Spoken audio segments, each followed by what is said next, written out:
శ్రీ సత్యసాయి జిల్లా మండలం చెర్లోపల్లి హంద్రీనివా రిజర్వాయర్ నుండి పుంగనూరు బ్రాంచ్ కెనాల్ ద్వారా కదిరి ఎమ్మెల్యే కందికుంట వెంకటప్రసాద్ కుప్పంకి నీటిని విడుదల చేశారు. ఈ సందర్భంగా ఆయన మాట్లాడుతూ రైతాంగం పట్ల వైసీపీకి చిత్తశుద్ధి లేదని, హంద్రీనివా సుజల స్రవంతి ప్రాజెక్టు టీడీపీ హయాంలో పురుడు పోసుకుందని ఎమ్మెల్యే కందికుంట అన్నారు. కుప్పంకి నీళ్లు తీసుకువెళ్తున్నారని, గతంలో వైసీపీ నాయకులు జలదీక్ష చేశారని, వారి అధినేత జగన్ నియోజకవర్గం పులివెందులకి కూడా కూటమి ప్రభుత్వం నీళ్లు తరలించామన్నారు. కూటమి ప్రభుత్వం అధికారంలోకి వచ్చాక తలుపుల మండలానికి నీళ్లు విడుదల చేశామని, త్వరలోనే గాండ్లపేట మండలానికి కూడా నీళ్లు అందిస్తామన్నారు. 3600 క్యూసెక్కుల నీటిని అందజేసే అతిపెద్ద ప్రాజెక్ట్ అని, 2000 కోట్లు పైచిలుకతో లైనింగ్ పనులు చేపట్టినట్లు తెలిపిన ఎమ్మెల్యే రైతుల పట్ల కూటమి ప్రభుత్వంకి చిత్తశుద్ధి ఉందన్నారు. చెర్లోపల్లి రిజర్వాయర్ నుండి కదిరి పట్టణానికి నీరిచ్చేందుకు గతంలో జీవో అమలు చేయించినప్పటికీ గత వైసీపీ ప్రభుత్వం అధికారంలో ఉన్నప్పుడు అమలు చేయలేదని విమర్శించారు.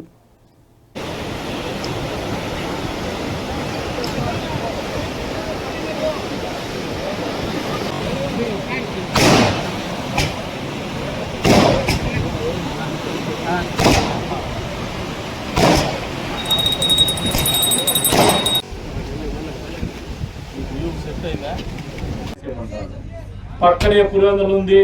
గతంలో ఎన్నికల అజెండాగా పెట్టుకున్నారు ఎలక్షన్స్ అప్పుడు. కూతురువేడు దూరంలో ముఖ్యమంత్రి ఉంటే మనకు పిలిస్తే పలుకుతాడని, ఏమిటి పిలిస్తే పలికినాడు? వాళ్ళ బాబాయిని చంపడానికి గొడ్డల కోసం పిలిచినాడు ఆయన. కదిరోజు చంపేసి ఎలక్షన్ లో గెలవడానికి వాడేసినాడు. గెలిచిన తర్వాత ఆయన ఏదైనా చేసినాడా? మా బాబాయిని చంపడానికి గొడ్డలన్నా ఇచ్చింది కదిరి అని చెప్పేసి కనీసం దానికి తారు రోడ్డు అన్నా వేసినాడంటే అది కూడా వేయలే ఆయన. మళ్ళీ ఆ తార్ రోడ్డు కూడా మేము వచ్చినాకనే వేసుకుంటాం. ఈ రోజున బట్రేపల్లి దగ్గర ఫారెస్ట్ లో ప్రాబ్లం ఉంటే కూడా మేమే కింద మీద పడుకొని యుద్ధ ప్రాతిపదిక మీద ఆపలు కూడా మేమే చేసుకుంటాం. పోనీ నువ్వు అట్లా పోయేటప్పుడు ఒక రోజున భారతం ఇట్లా పోయింది పాపం. పోలీసు వాళ్ళంతా పెద్ద ఎత్తున అక్కడి నుంచి ఇక్కడి వరకు కూడా ఆమెకి ఎస్కాట్ చేసినారు. కనీసం ఆ రోడ్డు మీద పోయేటప్పుడనే సిగ్గు కాలేదా వీళ్ళ కుటుంబానికి? ఎట్లా ఈ రోడ్డు మీద పోయేదని? కనీసం ఆ తలుపుల మండలం మీద వచ్చినప్పుడు, ఆ టనల్ చూసినప్పుడు, హంద్రీనివా కాలువ చూసినప్పుడు సిగ్గు కాలేదా? మేము ఈ ప్రాంతంలో కాలువలు నీళ్ళు కూడా వేయలేకపోతున్నాం అని చెప్పేసి మళ్ళీ మేమే వచ్చి నీళ్లు ఇచ్చినాము హంద్రీనివా కాలువ. కానీ నీకు పక్కన పడుకొని లేస్తే కనపడేటువంటి తలుపుల మండలం హెచ్ఎన్ఎస్ఎస్ మెయిన్ బ్రాంచ్ కెనాల్లో నీళ్లు ఇవ్వాలంటే ఇంగిత జ్ఞానం కూడా లేకుండా నువ్వు పరిపాలన కొనసాగించిన 5 సంవత్సరాలు. ఇది వాస్తవంగా కాదు ఆలోచన చేసుకోకుంటాం ఆయన కానీ ఆయన పార్టీ నాయకులు.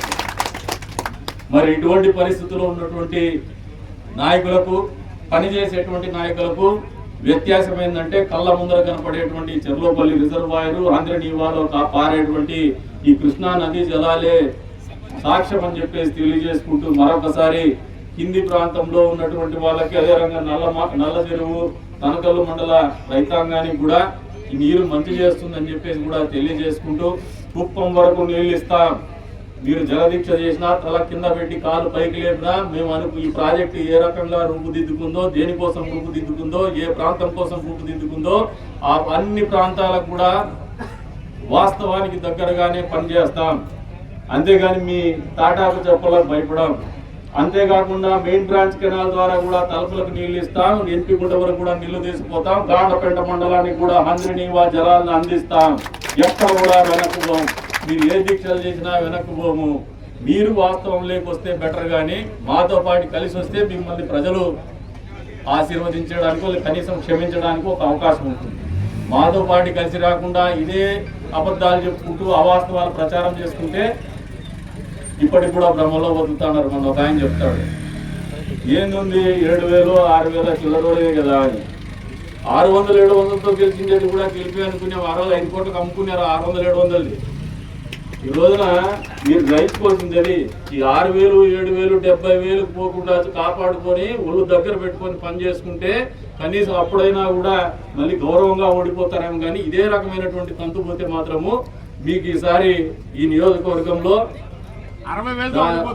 మీరు ఊహించినటువంటి ఫలితాలు, పరిణామాలు ఉంటాయి. స్థానిక సంస్థల ఎన్నికల్లో రుచి చూడబోతున్నారని చెప్పేసి కూడా తెలియజేసుకుంటూ మరొకసారి ఈ శుభ సందర్భంగా ఈ ప్రాంత రైతాంగానికి, మా ఇంజనీరింగ్ అధికారులకు, హెచ్ఎన్ఎస్ఎస్ అధికారులకి, సిబ్బందికి, అంత్యస్థాయిలో పాత్రికేయ మిత్రులకి, విచ్చేసినటువంటి వివిధ హోదాల్లో విచ్చేసినటువంటి నాయకులకు, ఈ ప్రాంతంలో ఉన్నటువంటి ఈ గ్రామ పంచాయతీ నాయకులకు అందరికీ కూడా మనస్ఫూర్తిగా శుభాకాంక్షలు తెలుపుకుంటూ ధన్యవాదాలు తెలుపుకుంటూ సెలవు తీసుకుంటున్నాను. జై హింద్, జై తెలుగు. 2014 సంవత్సరంలో ఏర్పాటైన ఎన్డీఏ కూటమిలో ఇదే చెర్లోపల్లి రిజర్వాయర్ ప్రారంభమైంది. ఇదే ముఖ్యమంత్రి గారు చంద్రబాబు నాయుడు గారి చేతుల మీదుగా ఈ చెర్లోపల్లి జలాశయము ఆ రోజు ఓపెనింగ్ అయింది. ఆ తర్వాత గత 5 సంవత్సరాల కాలంలో మనం చూసుకున్నట్లయితే మన కదిరి ప్రాంతంలో మన పక్కనే ఉన్నటువంటి పులివెందుల పులి అని చెప్పుకునే ఒక పిల్లి ఆయన కేవలం తలుపుల మండలం మీద ప్రవహించే హెచ్ఎన్ఎస్ఎస్ కాలువను కూడా ఆయన పూర్తి చేయలేక 5 సంవత్సరాలు గడిచిపోయింది. కానీ చంద్రబాబు నాయుడు గారి ప్రభుత్వం వచ్చిన తర్వాత ఈరోజు కుప్పం వరకు నీళ్లు తీసుకెళ్ళగలిగే ఈరోజు కాలువను ఓపెన్ చేసి ఈరోజు నీళ్లు వదలడం జరిగింది. ఇది ఎన్డీఏ సాధించిన ఘన విజయంగా తెలియజేసుకుంటున్నాం. ఎందుకంటే ఎన్డీఏ కూటమి ఎప్పుడు రైతుల పక్షపాతి అని చెప్పి తెలియజేసుకుంటున్నాం. ఎందుకంటే ఎన్డీఏ అంటూనే అన్నదాతకు వచ్చేసి 20,000 రూపాయలు ఆర్థిక భరోసా కల్పించడం అయితేనేమి, అలాగే నిన్న స్త్రీ శక్తి పథకం అయితేనేమి, అలాగే అమ్మకు తల్లికి వందనం అయితేనేమి, ఇలాంటి అన్ని పథకాలను సూపర్ 6లో భాగంగా అన్ని పథకాలను కూడా ఈరోజు అమలుపరిచిన ఘనత ఒక్క ఎన్డీఏ ప్రభుత్వానికే ఉంది. అది మన మంచి ప్రభుత్వానికే ఉందని తెలియజేసుకుంటున్నాం. ఎందుకంటే ఎన్నో లోటుపాట్లతో ఎంతో ఆర్థిక బడ్జెట్ సహకరించకపోయినప్పటికీ గత ప్రభుత్వంలో కేవలం మద్యం మీదే వాళ్ళు 3,000 కోట్ల రూపాయలు ఈరోజు అన్యాయం చేసి అక్రమంగా దోచేసినారని చెప్పేసి మాజీ సీఎం జగన్మోహన్ రెడ్డి వరకు కూడా ఆ డబ్బులు చేరిందని చెప్పేసి ఈరోజు కేసులు ఎదుర్కొంటున్నారు. అలాంటి సందర్భంలో ఈరోజు చంద్రబాబు నాయుడు గారు ఇదే రాయలసీమ గడ్డ మీద పుట్టి ఈ రాయలసీమనంతటినీ సస్యశ్యామలం చేయాలనే ఉద్దేశంతో ఈరోజు కుప్పం వరకు నీళ్లు తీసుకెళ్లడం చాలా గర్వకారణం అని చెప్పి దీనికి సహకరించిన మన ఎమ్మెల్యే గారికి మేము కృతజ్ఞత తెలియజేసుకుంటూ నాకు ఈ అవకాశం ఇచ్చిన పెద్దలందరికీ మరొక్కసారి కృతజ్ఞత చేసుకుంటూ జై హో కూటమి ప్రభుత్వం అని చెప్పి తెలియజేసుకుంటున్నాం. ఇటువంటి మంచి ప్రభుత్వానికి ప్రజలందరూ చేయూత ఇవ్వాలని చెప్పేసి